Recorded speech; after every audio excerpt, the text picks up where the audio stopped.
Assalamualaikum warahmatullahi wabarakatuh. Waalaikumsalam warahmatullahi wabarakatuh. Alhamdulillah, wassalatu wassalamu ala rasulillah Sayyidina Muhammad ibn Abdillah wa ala alihi wa sahbihi wa man walah, wa la hawla wa la quwwata illa billah, amma ba'd.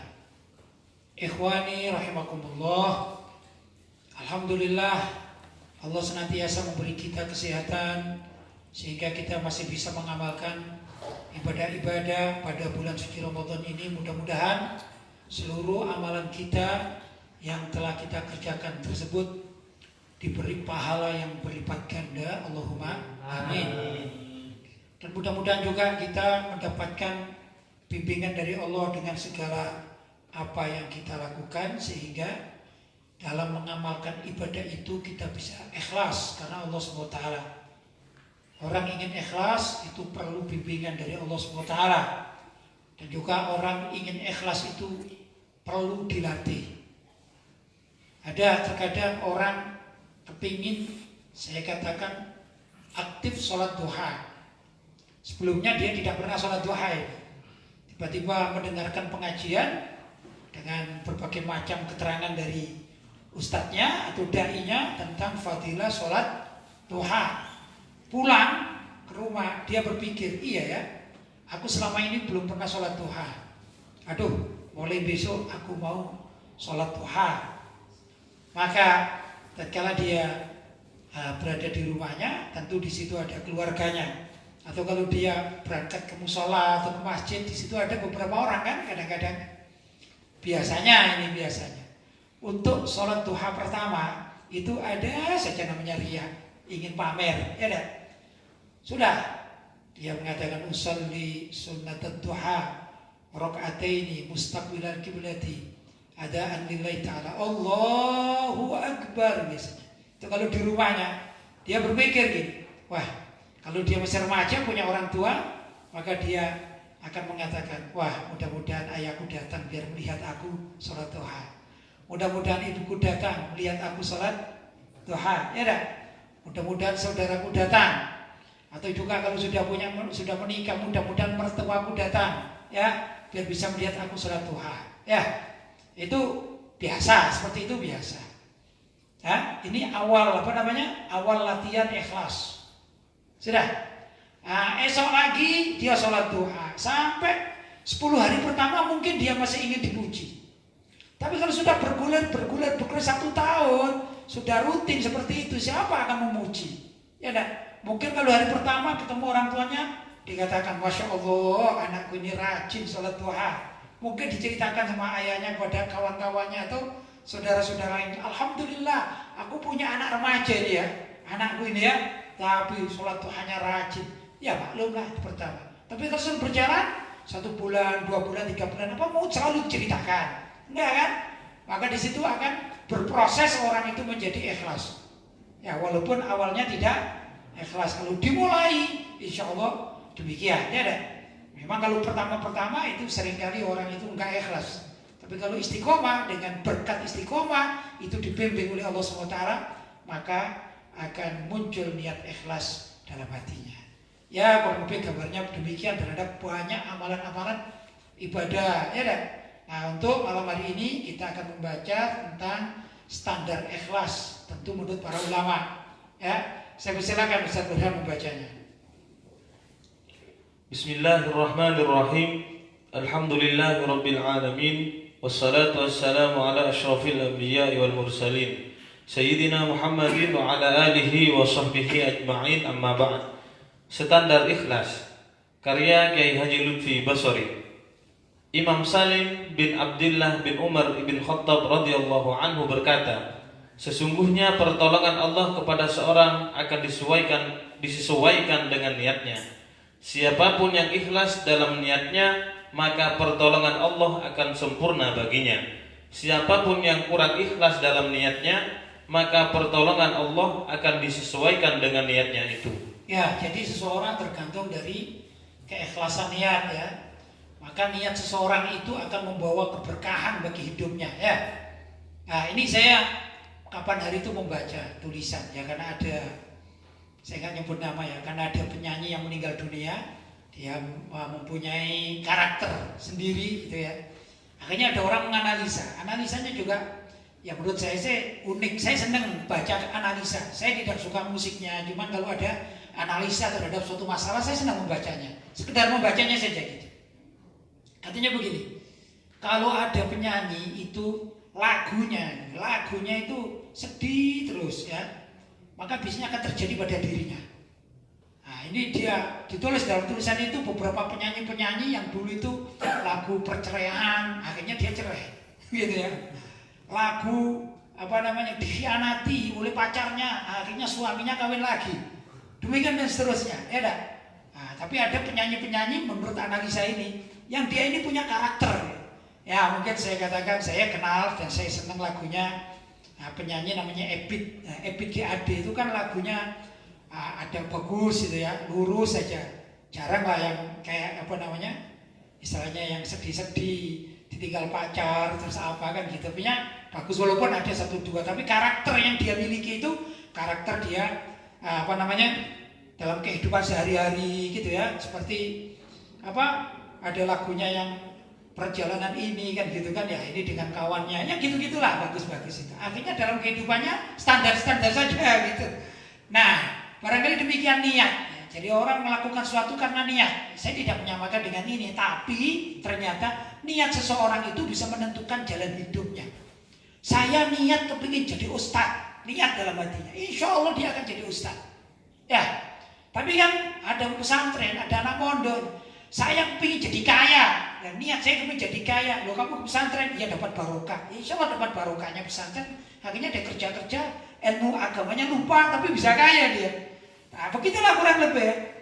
Jadi niat seseorang, niat azam, maksudnya azam punya keinginan kuat, itu akan dijabai oleh Allah SWT sebagai doa. Begitu, jelas ya. Jadi kalau niatnya benar, maka dia akan dibimbing menjadi ke arah yang benar. Kalau niatnya salah, naudzubillah, dia akan mengarah kepada perbuatan yang salah. Kurang lebih begitu. Lanjut Ustaz. Maka harus diketahui bahwa Allah memberi pertolongan bukan karena banyaknya amal-amal kebajikan dan banyaknya doa-doanya, tetapi tergantung dengan keikhlasannya. Iya, jadi Allah SWT akan memberikan pertolongan kepada hambanya tergantung dari keikhlasan. Keikhlasan, namanya ikhlas itu terikat dengan niat. Niatnya ikhlas atau tidak ikhlas. Ya. Saya dulu punya guru saya Abuya Syed Muhammad bin Alwi Al-Maliki itu seringkali kan mengatakan man khadam khudim, ya, siapa orang yang berkhidmat maka akan dikhidmati. Ya termasuk saya sendiri itu dulu senang, alhamdulillah diperintahkan oleh Abuya berkhidmat kepada beliau. Ya, apalagi sekarang ini kan pertengahan Ramadan ya, haul beliau ya, sedikit namanya rindu pada guru kan tidak apa-apa gitu ya. Saya dulu senang khidmat kepada beliau. Kata Abuya, saya lebih senang kepada murid yang berkhidmat, jauh lebih saya senangi daripada murid yang pinter tapi kurang khidmatnya. Saya lebih senang pada yang berkhidmat itu, katanya Abuya Syed Muhammad Alwi Al-Maliki guru saya. Dengan begitu waktu itu saya niat khidmat sama beliau ya, sebisa-bisanya khidmat apa saja kan gitu ya. Walaupun ngaji ya ngaji gitu. Nah niat ikhlas ya, dengan niat ini ternyata berdampak sampai saya dewasa itu. Saya ini alhamdulillah sekali, kalau kepingin ada apa-apa ini kok begini, saya ingin berkhidmat di situ. Apa yang saya bisa, saya berikan. Jadi terbangun jiwa karena niat dulunya itu dalam ikhlas, belajar ikhlas dengan niat di situ bab khidmat sampai sekarang saya senang itu. Khidmat itu senang. Ya itulah, itu namanya ada arah ke sana dibimbing oleh Allah SWT. Yang kedua, kata Abu Yaman khodam khudim, ini juga peribahasa yang umum di kalangan orang-orang ahli ilmu. Man khodam khudim, siapa orang yang berkhidmat suatu saat akan dikhidmati.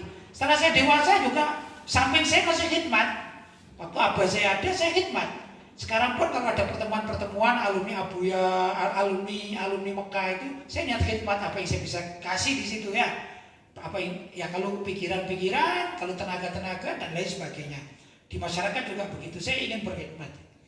Tapi dengan demikian Allah SWT memberikan satu hal yang unik itu. Saya beberapa kali di mana-mana ada orang khidmat sama saya.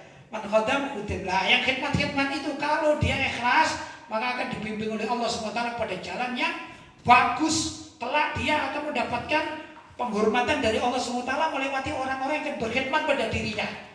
Begitulah. Nah ini tanpa melihat. Jadi saya nanti kalau begini minta begini, kan begitu. Allah sendiri yang akan mengirim gitu ya. Namanya dibimbing oleh Allah SWT. Lanjut Ustaz. Nabi Muhammad sallallahu alaihi wasallam bersabda kepada sahabat Sayyidina Mu'adz ibnu Jabal, "Ikhlaskan amal kebajikanmu meskipun hanya sedikit, maka engkau akan diberi pahala yang banyak." Ya, kalau amal perbuatan, kalau ikhlas walaupun amal perbuatan itu sedikit, kalau ikhlas maka akan diberi pahala yang banyak ya. Tapi kalau ada orang amal perbuatannya itu banyak tapi dia itu tidak ikhlas, dia pamer-pamerkan di mana-mana ya nggak dapat, itu tinggal sedikit kan gitu ya, berkurang. Yang paling baik gimana? Amal perbuatannya banyak dan ikhlas, ini paling baik. Ya, lanjut. Baik niat maupun ikhlas adalah pekerjaan hati yang menjadi standar bagi diterima tidaknya amal ibadah seseorang. Ya, saya katakan ini ikhlas, niat itu pekerjaan hati ya. Lanjut. Berbeda dengan hukum halal atau haram, maka syariat Islam hanya menerapkannya terhadap sesuatu yang zahir dan kasat mata. Ya, kalau hukum halal dan haram, orang ini mencuri, tidak mencuri, itu kan kaitan halal dan haram. Tidak bisa dikatakan, saya niatnya tidak mencuri kok, saya niatnya menyelamatkan, tidak bisa. Karena untuk hukum halal dan haram itu tergantung dari zahirnya pekerjaan, sesuai dengan syariat atau tidak sesuai. Tapi kalau amal yang tadi itu ya, mau berkhidmat, mau yang lain-lain, mau memberikan sedekah, itu tergantung dari ikhlas tidaknya niat, mau sholat. Tapi kalau urusan jinayat itu bab hukum ya, pidana, tidak bisa, ikhlas-ikhlasan tidak bisa. Ya, harus lihat dari sesuatu itu statusnya bagaimana menurut hukum syariat. Karena al-Islam yahkum bil dhahir. Islam itu menghukum yang dhahir-dhahir. Oh, dhahirnya kamu mengambil di lemari kawanmu berarti mencuri kamu, begitu dhahirnya. Ya kan? Bukan langsung habis mencuri kan? Lah, bukan gitu. Saya nggak lihat mencuri apa, menyelamatkan. Oh ya, nggak bisa. Jelas ya? Lanjut Ustaz. Bahkan jika ada seseorang yang berbohong di depan pengadilan, namun ia mampu menunjukkan bukti-bukti bagi pengakuannya, sekalipun bukti-bukti yang dimilikinya itu hakikatnya adalah palsu, namun jika tampak secara zahir adalah benar, maka pengadilan Islam pun tetap akan memenangkannya. Karena hukum Islam itu dibangun atas perkara-perkara yang zahir atau kasat mata. Ya, saya katakan begini, ada dua ustadz ini, Ustadz Hadi dengan Ustadz Burhan. Sebagai contoh aja, misalnya ya, Ustadz Burhan hutang uang kepada Ustadz Hadi. Sudah ya, hutang uang 10 juta. Perjanjiannya 10 hari dikembalikan, misalnya. Setelah 10 hari diminta, ini tanpa bunga, ini sesuai dengan syariat. Ya kan? Setelah 10 hari diminta sama Ustadz Hadi, mana uang saya 10 juta ya. Ternyata Ustadz Burhan mengatakan, saya nggak pernah, nggak pernah hutang sama kamu gitu. Masalahnya Ustadz Hadi nggak nyatat, nggak ada bukti. Ya, akhirnya wah sudah tidak bisa, urus pengadilan. Ya, ke pengadilan. Sudah, kebetulan mau berangkat ke pengadilan, Ustadz Burhan ini bikin coret-coretan gini. Saya tidak pernah hutang 10 juta. Sudah, selesai. Akhirnya di pengadilan sudah. Maka ditanya Ustadz Hadi, gimana kok bisa kamu kesini? Iya, ini Ustadz Burhan ini utang saya 10 juta. Ya dah, saksimu? Ya ada saksi, saya kawan akrab kan begitu kan. Nah kamu gimana? Loh, saya berani bersumpah bahwa saya tidak pernah hutang. Ya dah, sudah akhirnya bersumpah. Kamu berani bersumpah? Sumpah pakai Al-Quran misalnya. Nah, wallahi saya tidak pernah hutang sama teman saya Hadi. Ya, sudah. Itu pengadilan, kalau saya hakim, saya menangkan dia sesuai dengan sumpahnya. Ya dah, begitu. Walaupun yang benar ini Ustadz Hadi kan, uangnya Ustadz Hadi, ya kan? Ini gak ngaku kan gitu kan. Maka saya sebagai hakim, saya wajib memenangkan Ustadz Burhan sesuai dengan dalil dan dia bersumpah, apalagi punya coretan. Ya, walaupun coretan itu palsu. Ya, sedangkan Ustadz Hadi tidak bisa memberikan bukti apapun, cuman pakai mulut saja, lisan saja. Paham ya? Maka pengadilan agama, kalau saya sebagai hakim agama, saya harus memenangkan Ustadz Burhan. Walaupun misalnya saya tahu bisikan dari luar, ya dah, bisikan bahwa memang benar. Misalnya gini, Ustadz Burhan punya kawan, ya kawannya jual handphone, harganya 10 juta misalnya, ya saya dapat bocoran katanya gini, ya itu sebenarnya kemarin itu habis beli ke saya handphone harganya berapa? 10 juta. Jadi kemungkinan dia tidak bekerja, ya kemungkinan punya kawannya ini gitu. Ya, itu tapi karena di dalam bab ini dia bersumpah, dia punya bukti. Paham ya? Maka saya tidak bisa menangkan Ustaz, tidak bisa, harus menangkan Ustaz Burhan. Namanya dohir.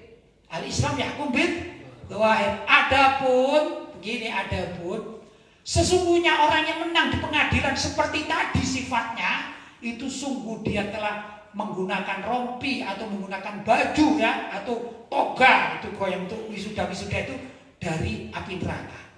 Begitu. Menang di dunia belum tentu menang di akhirat. Begitu. Ini karena apa? Islam yahkum bil zahir ya. Lanjut Ustaz.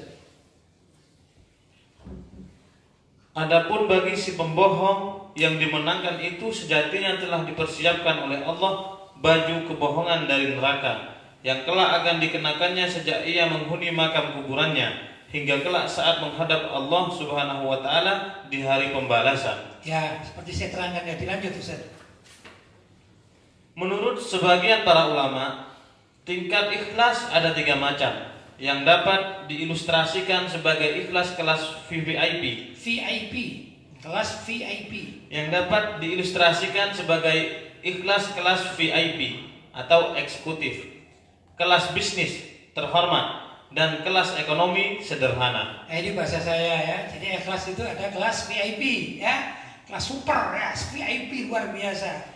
Kemudian kelas bisnis ya tengah-tengah lah, sedang-sedang saja ya. Atau yang terakhir kelas ekonomi. Ya kalau orang jualan ekonomi itu pedagang asongan lah gitu ya biasanya. Jadi kalau saya gambarkan misalnya gampangnya itu ya, kalau VIP itu ibarat orang berbisnis, bisnisnya itu bisnis hotel, jual beli hotel, nah itu VIP. Ya, sudah. Terus kedua kelas bisnis, dia jualan di hotel, bisnis di hotel, bukan jualan hotel. Ya, bukan jualan makanan, tapi kelasnya kelas hotel kan ya, restoran yang besar kan gitu. Nah, itu kelas bisnis. Tapi kalau kelas ekonomi, jualan ini di jalan-jalan kayak gitu-gitu ya. Kelas ekonomi namanya ya. Kelas apa ini? Kelas masyarakat ya. Ya atau kelas biasanya kaki 5 misalnya ya. Kadang-kadang ada orang jualan gini ya, harga kaki 5 gitu ya. Rasa restoran gitu ya, rasa restoran gitu ya. Rasa VIP ya, kayak gitu ya. Lanjut Ustaz.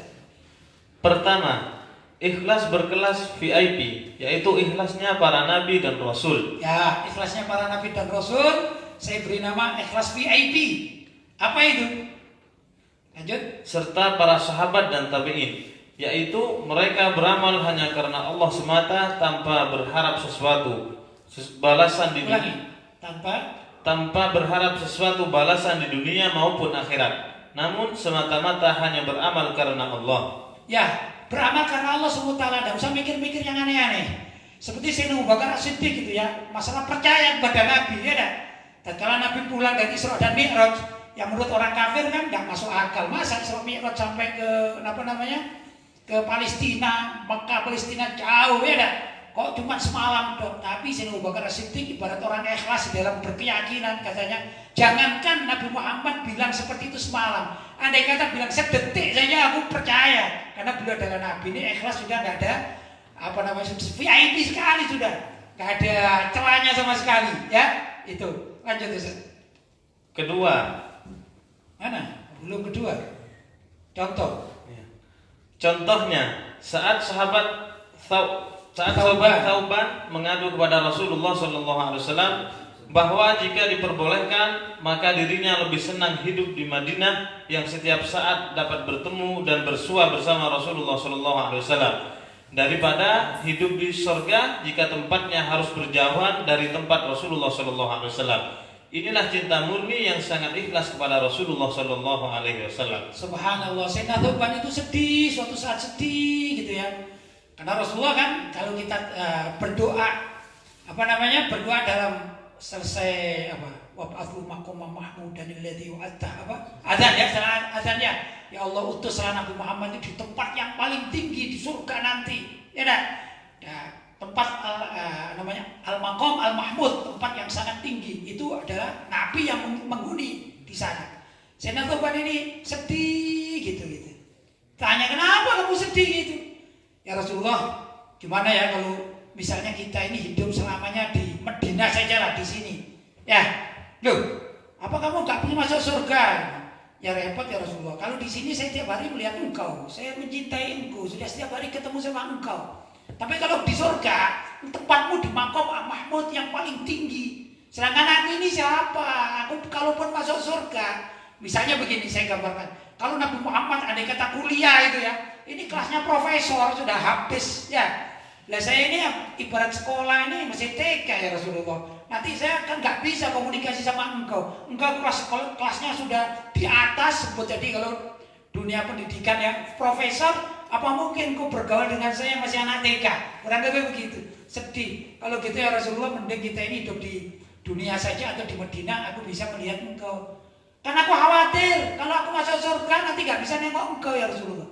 Ya, maka Rasulullah jawab, enggak, engkau bersama orang yang kucintai. Ya ini kan ceritanya. Ya, anta ma'aman ahbab. Tapi riwayat ini menandakan itulah cintanya para sahabat pada Nabi. Aku tidak peduli, mau taruh di mana tidak peduli. Ya, yang penting aku bisa ketemu sama engkau. Ya, mungkin ini para santri juga ada yang begitu ya, pada guru-gurunya, pada pengasuhnya, pada kiainya, gitu kan ya. Misalnya, aku yang penting itu bersama kiaiku, sudah ya. Mau dibawa kemana saja terserahlah. Mau di sini, mau di sana, mau pindah tempat, mau tetap mau ini. Yang penting aku ini cintakan aku tidak. Katanya Ustadz Mukmin, kapan hari itu saya tanya Ustadz Mukmin, orang yang baik itu mencari pondok. Saya konsultasi sama Ustadz Mukmin. Kalau misalnya mempunyai anaknya, ya Ustadz Mukmin, kalau misalnya saya menyekolahkan anak saya, gitu ya, sebaiknya mencari pondok atau mencari kiai, gitu ya. Ya itu yang pengasuh lagi.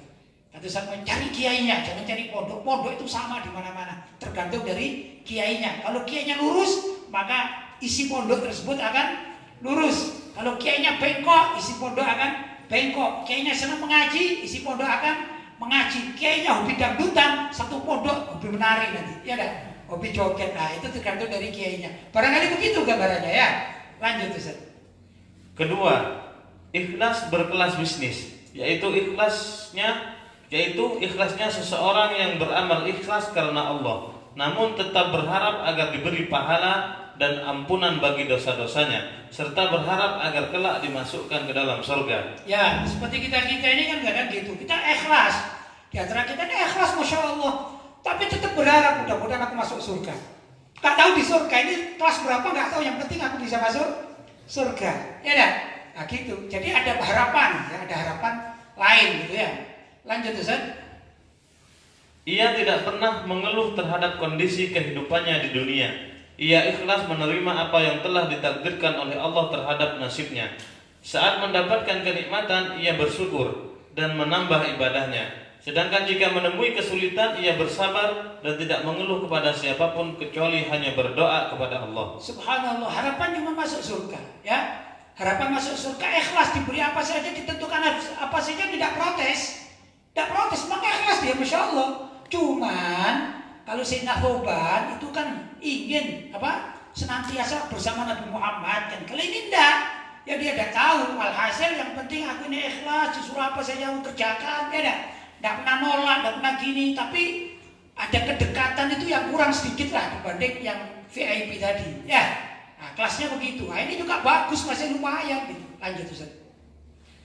Ketiga, ikhlas berkelas ekonomi, yaitu ikhlasnya seseorang yang beramal karena Allah, namun dengan tujuan agar ia mendapat kesenangan hidup di dunia dalam batas yang diperbolehkan, seperti diluaskan rezekinya dan dijauhkan dari segala macam bencana. Ia juga giat bekerja mencari rezeki yang halal dan berusaha menikmati kehidupan dunia yang diperolehnya, namun tetap mempunyai standar syariat sebagai pegangan hidupnya, serta tetap mempertahankan ruang lingkup ikhlas karena Allah dalam beraktivitas. Subhanallah, ini bagus juga, ya, bukan salah dia, cuma namanya kelasnya ekonomi ini ya, ekonomi yang paling rendah lah ya, ekonomi gitu ya. Gimana dia? Dia subhanallah bekerja atau beribadah ikhlas karena Allah SWT. Dia berharap surga, cuman dia juga berharap agar rumahnya baik. Ya, doanya begini Ustaz, doa sapu jagat kata orang-orang. Apa itu? Rabbana atina fid dunya hasanah. Ya Allah berilah aku di dunia Rabbana atina fid dunya hasanah. Di dunia ini hasanah kebaikan rumah ya. Mudah-mudahan rumahku baik ya. Rumahku bukan satu ya Allah. Rumahku bisa 3, 4, 5 ya kan? Begitu. Mobilku ya juga mobilku yang bagus-bagus. Tapi saya ikhlas kok. Saya kepingin masuk surga. Terus itulah ada yang haram pun enggak. Saya enggak mau yang haram. Saya maunya halal-halal saja. Ya. Loh kamu gak sedekah, aku suka sedekah. Makanya ya Allah, misalnya kalau engkau memberi aku harta banyak, aku suka sedekah. Tapi kan juga lumayan bisa menikmati kan, ya. Mobil bisa Pajero, punya apalagi Alphard, kan gitu kan ya. Ya bagus saja. Yang penting dia pekerjaannya dan apa yang dilakukan secara syar'i, tidak keluar dari syariat. Bagus, cuman gini loh. Masalahnya dia minta pahala juga atau balasan di dunia ini dengan ibadahnya, dengan doa-doanya minta kebaikan. Ya enggak? Itu tadi Rabbana atina fid dunya hasanah. Ya Allah berilah kami di dunia ini kebaikan. Wa fil akhirati hasanah. Ya, dan di akhirat kami juga minta yang baik-baik. Apa? Hasanatul akhirah, kebaikan akhirat ya masuk surga. Tapi nggak mikir derajat-derajat seperti yang VIP tadi, nggak mikir. Yang penting masuk surga, nggak masuk neraka. Apa begitu? Boleh enggak? Boleh saja. Ya cuman kan berkelas-kelas. Ya, orang itu keimanan dan keikhlasan berkelas-kelas. Jelas ya? Ya, makanya kalau kita senantiasa orientasi kita ini adalah fasilitas di dunia, walaupun kita sudah bagus, kita sesuai dengan kaidah fikih, kaidah akidah ya, kaidah tawaf dan lain sebagainya, tasawuf. Tapi kalau kita masih mengharapkan kehidupan enak di dunia, ya ada fasilitas. Kalau sekarang ini misalnya ini adik-adik kita zamannya GoFood Ustaz ya. Apa GoFood Ustaz? Gojek yang jual beli food makanan itu ya. Ya enak. Loh saya alhamdulillah di pondok, alhamdulillah sholat saya lengkap. Saya tidak pernah bolos ya. Tapi kalau lapar ding ding ding ding ding tidak misalnya apa GoFood dikirim makanan. Kamu ini halal kok. Saya tahu ini jualannya loh tetangga saya. Aman ini gitu. Bahkan dari ayah saya ini gitu. Iya, gak apa-apa. Artinya secara hukum halal. Kalau memang makanannya makanan baik. Cuman ini kelasnya kelas ekonomi ini, kelasnya. Kenapa? Masih suka suka mencari kehidupan kenikmatan dunia itu. Walaupun kenikmatan dunianya yang benar-benar aman dari kemaksiatan. Jelas ya?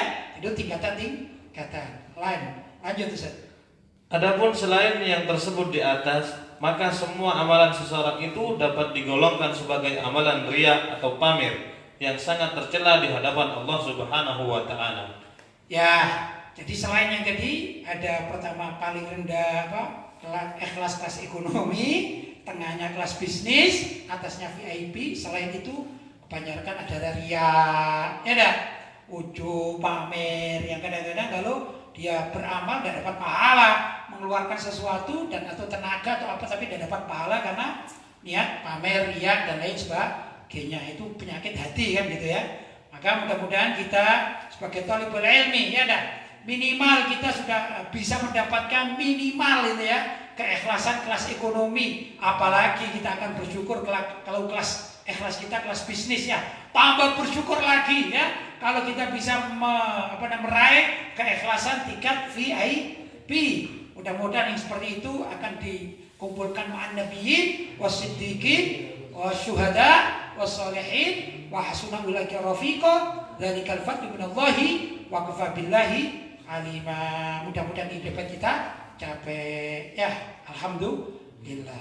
Sudah selesai Ustaz. Jadi kita lanjutkan kalau ada pertanyaan. Silakan. Alhamdulillah, ini sudah ada beberapa pertanyaan yang telah masuk pada kami, Pak Kiai.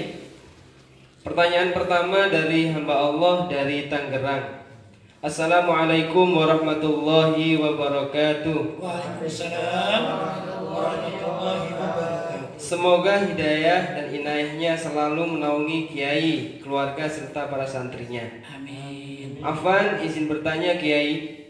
Kami mendapatkan gambar meme yang mempermasalahkan bacaan Shadaqallahul Azim setelah membaca Al-Quran yang dianggap bid'ah.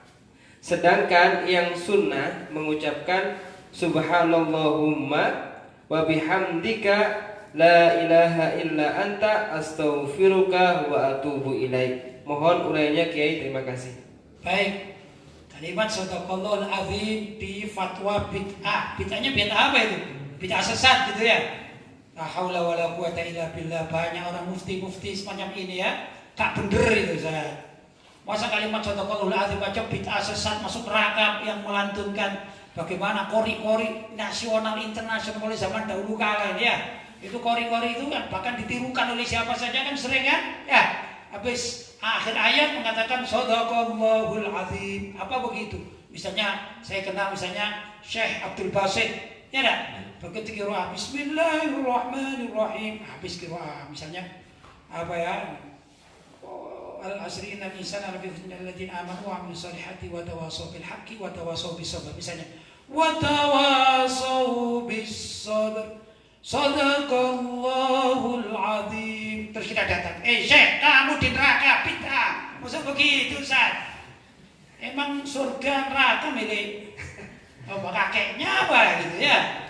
Ini kejam ini namanya, fatwa-fatwa kejam kepada umat Islam. Paham ya? Jangan diikuti. Adapun tadi ada doa subhanakallahumma wa bihamdika asyhadu an la ilaha illa anta astaghfiruka wa atubu ilaik. Namanya doa kafaratul majlis. Bukan doa khatmul Quran, bukan. Atau bukan doa untuk usai pembacaan Al-Quran, bukan. Khatmul majlis. Apa itu? Seperti kita ini kan majlis. Nanti sudah selesai, kita berdoa. Boleh bersama-sama, boleh sendiri-sendiri. Namanya doa khatmul majlis. Selesai majlis. Majlis itu apa? Majlis bisa membaca fikih, sirah nabawiyah, sholawat, atau juga membaca Al-Quran. Membaca Al-Quran misalnya malam ini kita membaca Al-Quran selesai kita ucapkan subhanakallahumma wa bihamdika asyhadu an la ilaha illa anta astaghfiruka wa atubu ilaik. Jadi itu doa umum ya. Kalau itu dikatakan setiap habis baca Quran bukan Shadaqallahul Azim, tapi ini juga ngaco juga ini. Ya, gak cocok dengan hadisnya, gak cocok. Itu namanya doa setiap habis majelis. Nah, majelis ini isinya kan banyak, bisa baca Quran, ya, bisa diskusi. Setelah itu barulah baca subhanakallahumma wa bihamdika dan seterusnya. Ya. Adapun Shadaqallahul Azim itu dari mana sih asalnya? Dari Nabi Muhammad SAW. Dulu pernah suatu saat Nabi Muhammad itu khutbah. Ya. Sudah selesai khutbah, tiba-tiba cucu beliau Sayyidina Hasan dan Sayyidina Husain waktu masih kecil, ya dah. Dan Nabi itu sayang betul, cinta betul pada cucunya. Ya dah. Sudah. Akhirnya tatkala beliau di atas mimbar, sudah, kemudian cucunya ini turun. Cucunya turun, kedua cucunya. Itu enggak tega sih, Rasulullah enggak tega, enggak bisa. Rasa cintanya kepada cucu ini menyebabkan beliau turun dari mimbar. Ya, dia turun dari mimbar. Langsung dirangkul. Ya, kalau orang sekarang langsung dirangkul, dicium, dipeluk gitu ya. Ada rasa kerinduan sangat kepada cucunya. Padahal cucunya ya nggak jauh-jauh, tapi namanya rasa cinta gimana sih? Kan gitu kan? Udah lah, waktu merangkul cucunya, beliau sambil mengatakan Shadaqallah. Itu saya. Shadaqallah, sungguh benar apa yang difirmankan oleh Allah. Apa yang difirmankan? Innama amwalukum wa uladukum fitnah. Sesungguhnya hartamu dan anak cucumu itu fitnah. Misalnya kalau diterjemahkan, aku ini sedang dalam keadaan khutbah, lihat cucuku gak kuat aku. Gitu ya. Akhirnya aku turun, aku peluk. Fitnah sebenarnya, inilah fitnah. Tapi di situ ibrahnya Rasulullah mengatakan Shadaqallah, Maha Suci Allah. Sekarang Maha Suci Allah boleh nggak ditambah Shadaqallahul Azim? Allah Al-Azim boleh nggak? Boleh saja. Tapi yang memulainya siapa tadi? Rasulullah Shallallahu Alaihi Wasallam. Kalimat Shadaqallah, ya ada. Nah itu karena ada ayat innama amwalukum wa auladukum fitnah. Jadi kalimat Shadaqallah itu mengikut sabda Nabi itu, kalimatnya itu. Masa dikatakan sesat? Naudzubillah min. Nah, jangan begitulah. Kalaupun itu misalnya tidak langsung dikerjakan oleh Nabi, itu namanya, kalau saya mengistilahkan namanya sunnah hasanah. Ahlussunnah wal Jamaah mengatakan bid'ah hasanah. Ya, kalau kalimat sunnah hasanah yang memulainya dulu siapa? Itu mengikuti lafaz hadis. Man sanna fil islami sunnatan hasanah. Sunnah yang hasanah. Man sanna, siapa yang memulai sesuatu fil islami, dalam Islam itu sunnatan hasanah, sunnah hasanah. Ya, kalau dalam bahasa lain Ahlussunnah wal Jamaah mengatakan bid'ah hasanah mengikuti kalimatnya Sayyidina Umar Ibn Khattab radhiyallahu taala anhu, nikmatil bid'atu hadihi, kalimat nikmatil bid'atu hadi, maka dijadikan istilah bid'ah hasanah. Ya boleh saja, nggak salah itu ya kan. Tapi ini orang yang mengatakan sadaqallahul azim pertama kali itu mendapatkan kebaikan karena memang benar. Masa kalau ayat-ayat Allah, ya ayat-ayat Allah dibaca, qul huwallahu ahad, terus kita katakan bohong, ya murtad kita. Kalau qul huwallahu ahad sadaqallahul azim, maha suci Allah, benar yang difirmankan di Allah. Ya benar kalimat ini. Ya enggak? Maka tidak ada namanya sadaqallahul azim ini bid'ah sesat, bukan. Yang mengatakan yang sesat. Yang mengatakan itu bid'ah sesat, itulah yang sesat. Gak cocok dengan apa yang diajarkan oleh para ulama Ahlussunnah wal Jamaah. Jelas ya? Begitu Ustaz. Lanjut, ada Pertanyaan berikutnya dari hamba Allah dari Banten. Mohon izin bertanya kembali Pak Kiai terkait sholat isyraq. Bolehkah sholat isyraq dikerjakan secara berjamaah dan niat sholatnya itu duha atau isyraq? Kemudian, bolehkah setelah subuh berjamaah itu saya melanjutkan zikirnya di rumah, kemudian sholat isyraq di rumah? Atau dari selesai subuh harus berzikir terus, tidak boleh ada jeda sampai matahari terbit? Dan yang terakhir, apakah sholat awabin itu sama dengan sholat duha juga? Terima kasih. Ya, jawab yang kedua dulu pertanyaannya masalah zikir ya.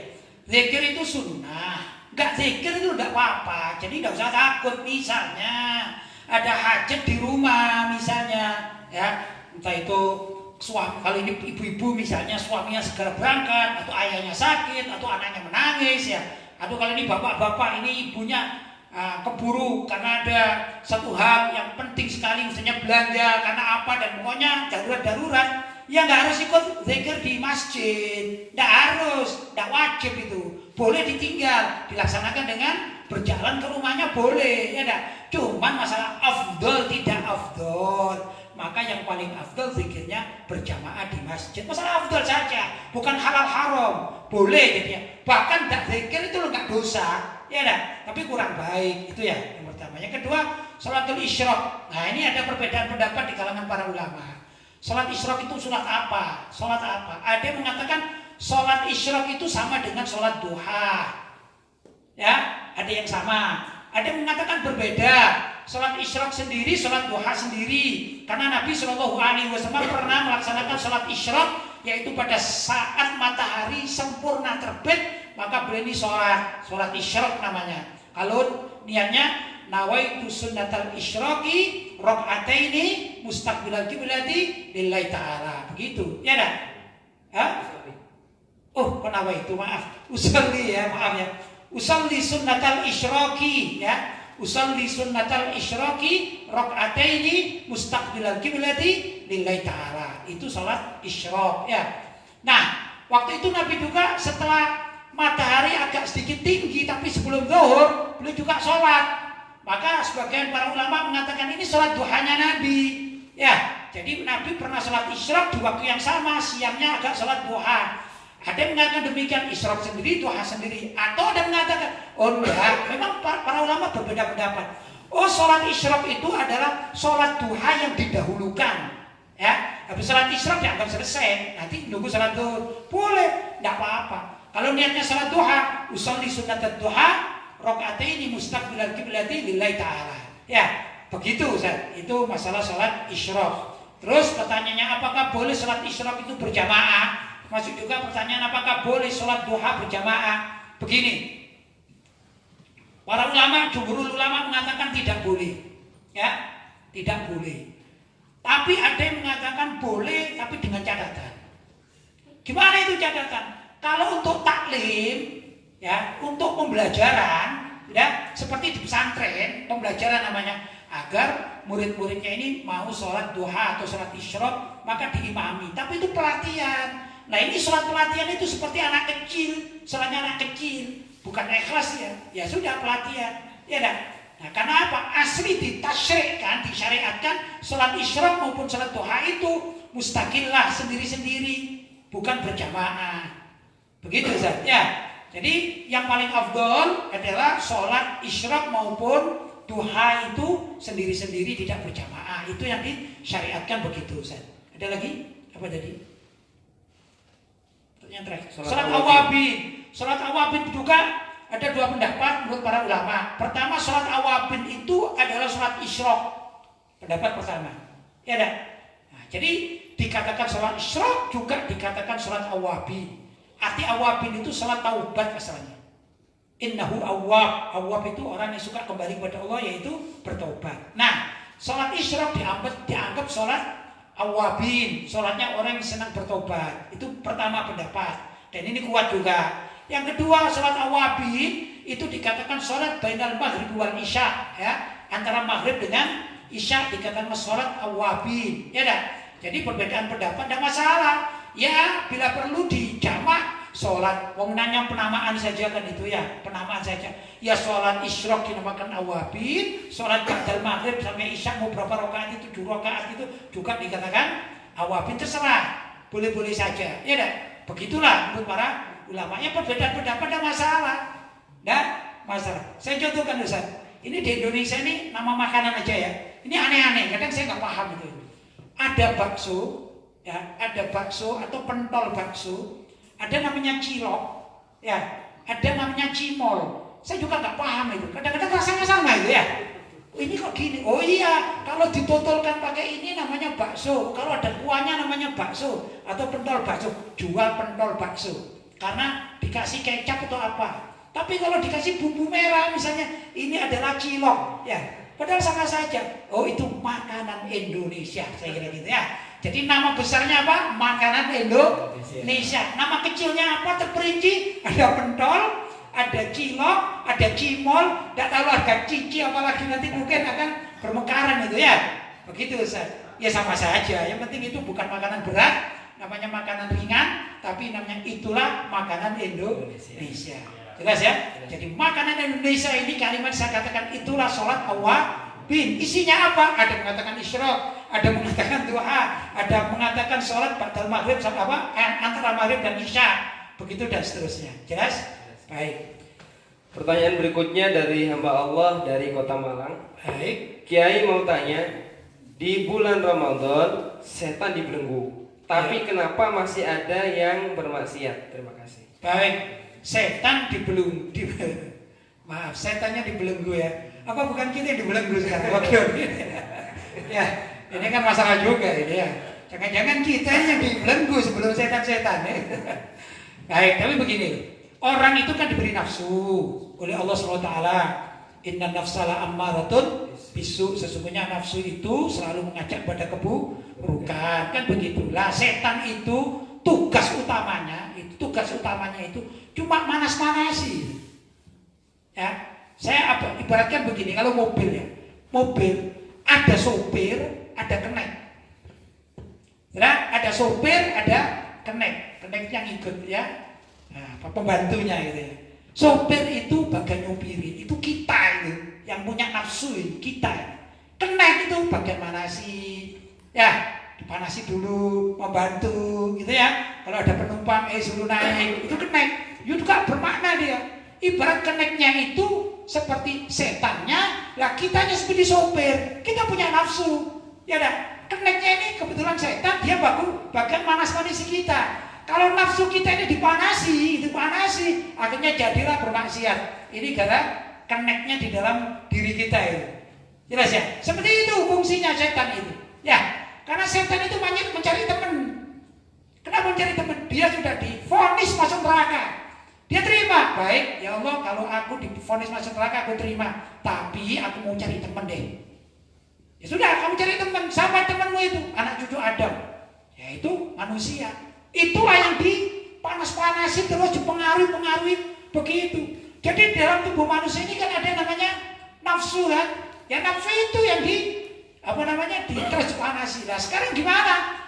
Setan itu sudah dibelenggu, kok masih ada? Lah ini karena nafsu yang dimiliki si manusia itu lebih tinggi, lebih berat daripada akal pikirannya sehingga dia terbawa arus ini nafsunya. Begitu ya.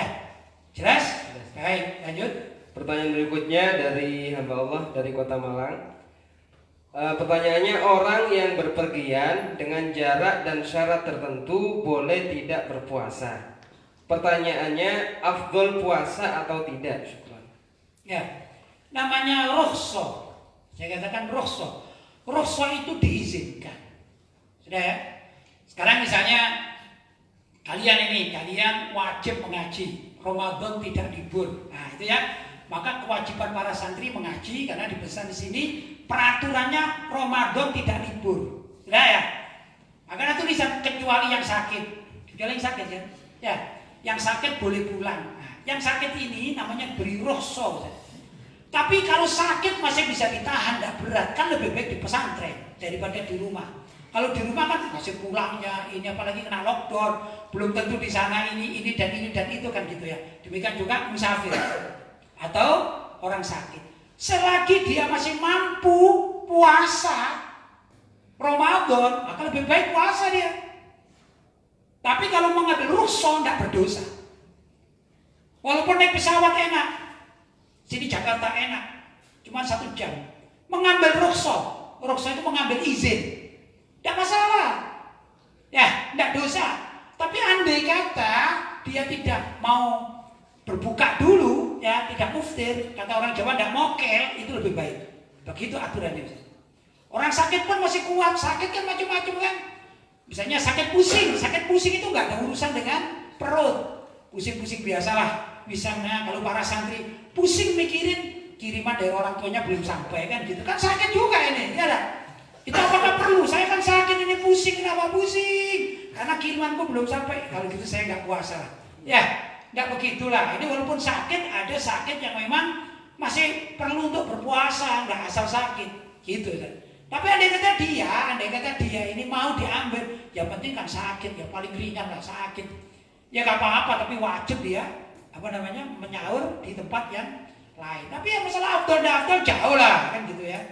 Ada orang kena tangannya ini, ya kena biasanya itu kena duri sedikit, cek, aduh sakit, alhamdulillah aku udah puasa.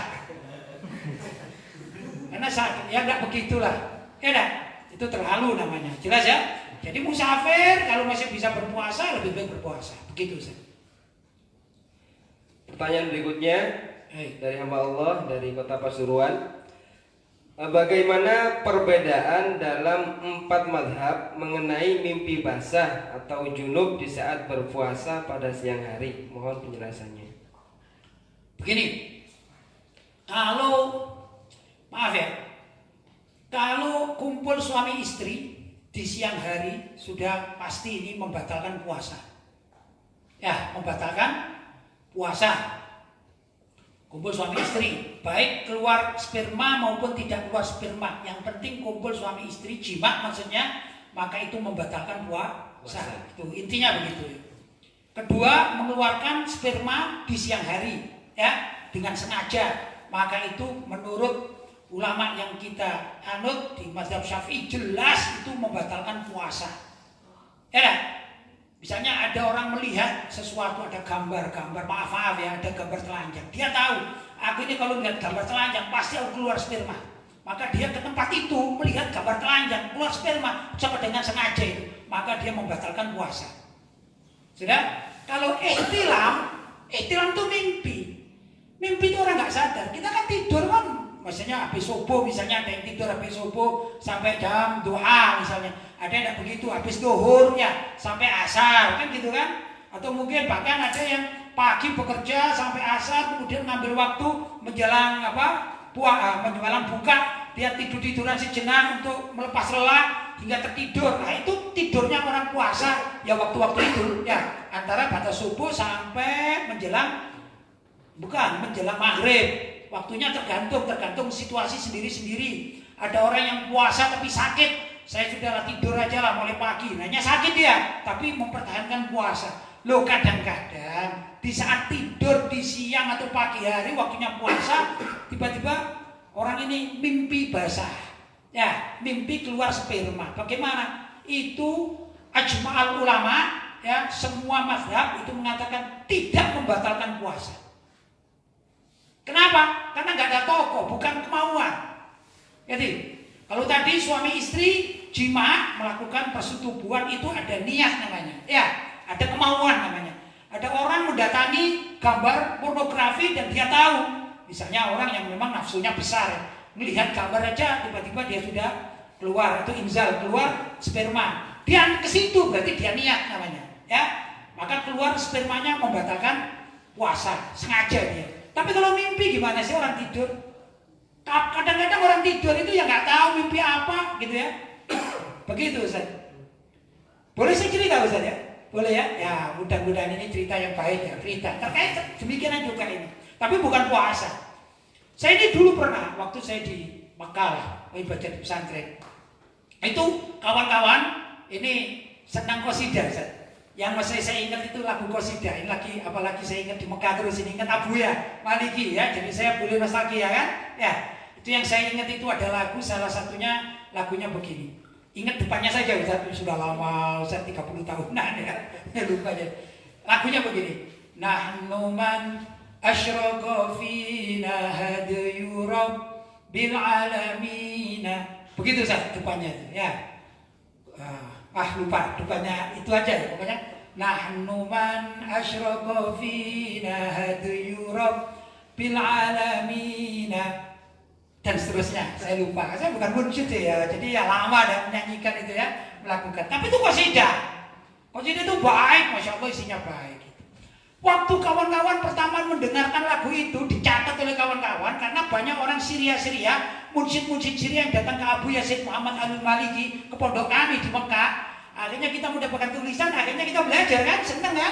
Lagu lagi viral gitu kata orang Jawa, lagu viral. Semua orang kepingin melakukan ya.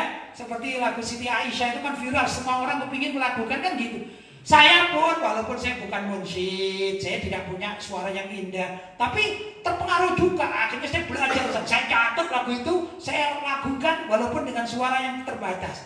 Bukan itunya. Nah, karena senang, jadi pagi saya nyanyikan, ya saya qasidahkan. Siang itu sampai setengah hafal waktu itu. Sudah, subhanallah di antara demikian tiba-tiba ini malam hari atau siang hari, pokoknya saya tidur, ya saya mimpi. Subhanallah mimpinya aneh. Mohon maaf ini mimpinya aneh. Seperti saya ini jalan ke atas bukit. Mungkin gambarannya kalau di Indonesia lagu naik ke puncak gunung itu gambarannya. Ya, tinggi sekali kan. Kiri kanan kulihat saja apa? Banyak pohon. Cemara mas stroberi. Kalau di TV dulu stroberi kan. Intinya ya, itu kan gambaran indah gitu. Tapi saya lagunya ini nahnu man asyraqa fina hadyu rabbil alamin. Itu lagu yang saya sendiri nyanyikan dengan sendirian jalan. Bagus pemandangannya saya lihat itu. Terus di salah satu perjalanan, ya saya akan lupa sedikit. Apa itu sebelah kanan atau sebelah kiri ada pintu besar raksasa pintu ini. Saya lihat dalam mimpi itu. Ya, sudah sampai di depan pintu itu saya menengok begini. Ya, ternyata itu pintu surga. Menurut keyakinan saya pintu surga. Subhanallah, saya ini kaget loh. Ini ternyata pintu surga. Ya, namanya mimpi ya. Ya, dan bangun Ustaz melihat nikmatnya melihat pintu surga itu. Bangun saya. Bangun itu, subhanallah, saya lemes. Tak sadar sudah, lemes. Ya Allah, ini saya mimpi apa? Saya ingat, oh iya, lagu Nahnu Man Asyraqa Fina, gitu ya. Itu tadi saya nyanyikan terus. Kenapa dia baru ngapalkan? Kan biasa kan gitu kan. Sampai saya menemukan satu pintu. Subhanallah, setelah bangun, ya nggak sadar. Terus mau bangun, saya lihat, mohon maaf ini, loh, sarung saya kok basah ya? Saya lihat ternyata saya keluar sperma. Berarti mimpi seperti itu bisa menimbulkan orang keluar sperma karena nikmatnya melihat suatu yang luar biasa. Subhanallah, itu pengalaman pribadi saya. Ya, artinya begini, mimpi itu tidak bisa dihukumi seperti kesengajaan, tidak bisa. Ya, maka para ulama bersepakat bahwasanya orang yang mimpi ihtilam namanya, ihtilam itu seperti junub yang mengeluarkan sperma, maka tidak membatalkan puasa. Intinya di situ. Jelas? Ya, itulah kurang lebih. Jelas ya, karenanya para ulama berdalil la yukallifullahu nafsan illa usaha. Ya, la yukallifullahu nafsan illa usaha. Yaitu Allah tidak memberikan pemberat bagi hamba-hamba yang memang bukan kemauan si hamba itu. Kan gitu kan? Ya, lain dengannya tadi itu melihat gambar porno, keluar sperma, kan lainnya. Lain sekali. Jadi ini pemberian dari Allah Subhanahu wa taala. Saya seperti tadi mimpi saya bilang, alhamdulillah di mimpi saya diberi oleh Allah suatu hal yang bagus, tiba-tiba saya merasakan kenikmatan yang luar biasa, ternyata keluar sperma, begitu Ustaz. Jelas? Baik. Masih ada lagi Ustaz? Sudah habis. Oh, alhamdulillah ya, mudah-mudahan mohon maaf namanya cerita pengalaman ya, pengalaman saja lah. Mudah-mudahan ada manfaatnya, tapi paling enggak begitulah yang dikatakan oleh para ulama. Apa yang tadi saya jawab mudah-mudahan ada kebenarannya. Kalau mungkin ada yang salah, saya senantiasa menerima rawat atau kritik, saran ya, dan masukan-masukan boleh disampaikan lewat apa? Seperti biasanya lewat WhatsApp-nya pada Ustaz tadi ini ya. Andai kata apa yang saya sampaikan salah di dalam menentukan atau menjawab hukum di dalam bersyariat. Barangkali itu yang dapat saya sampaikan. Mudah-mudahan ada manfaatnya. Hadza ma aqulu lakum wal afu minkum. Wassalamualaikum warahmatullahi wabarakatuh. Waalaikumsalam.